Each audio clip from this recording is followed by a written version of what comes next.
अस्सलाम वालेकुम। वालेकुम। बाबा तुंहिंजो नालो छा आहे? कोमल। कोमल केरु आहे पाण? माछी। मीरबा रहियो। अच्छा ही अव्हांजे हथ में छा आहे? गुडी। गुडी। इहा कंहिं ठाही आहे? मुंहिंजी मां। तव्हांजी अम्मा ठाही आहे। हाँ ही ज़रा ॾेखारियो त सही, घुमायोसि चङी तरह।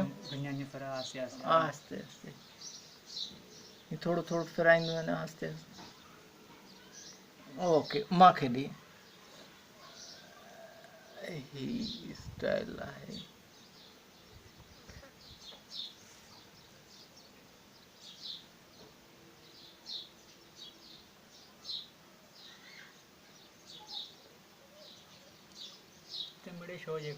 ओ समझी वियुसि। बाक़ी चीच गुडी न ठाहींदा आहिनि, ठाहींदा त आहिनि।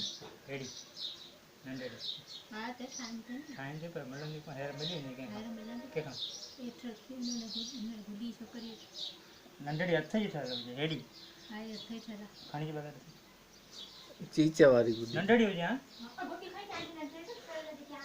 छा पढ़ंदा आहियो पुट? किताब।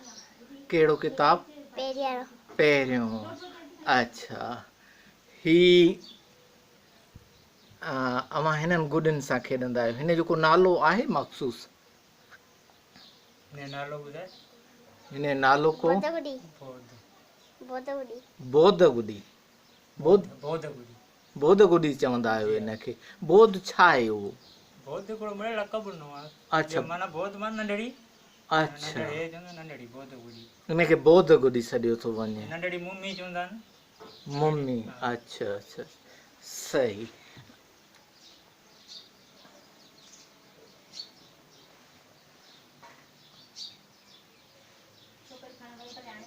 जी जी ऐं हिनखे छा चवंदा आहियो? पेही। पही। हंधनि जी पही। अच्छा हंध त मथां रखंदा आहियूं, ठीकु आहे उहो आहे, पर हीअ जेका हेठि फर्नीचर आहे पही। Good good nice. अच्छा हू ऐं हुन जार जेको ॿाहिरि पियो आहे उनजो हा कढी वठां। वो परवाह ना है। सही।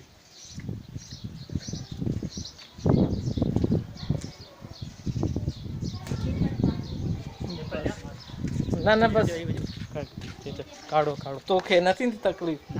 तूं मुंहिंजी खण।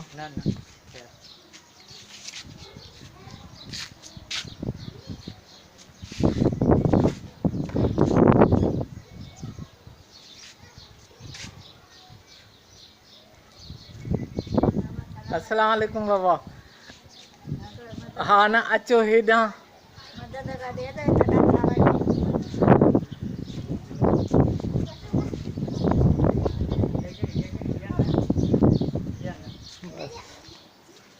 अच।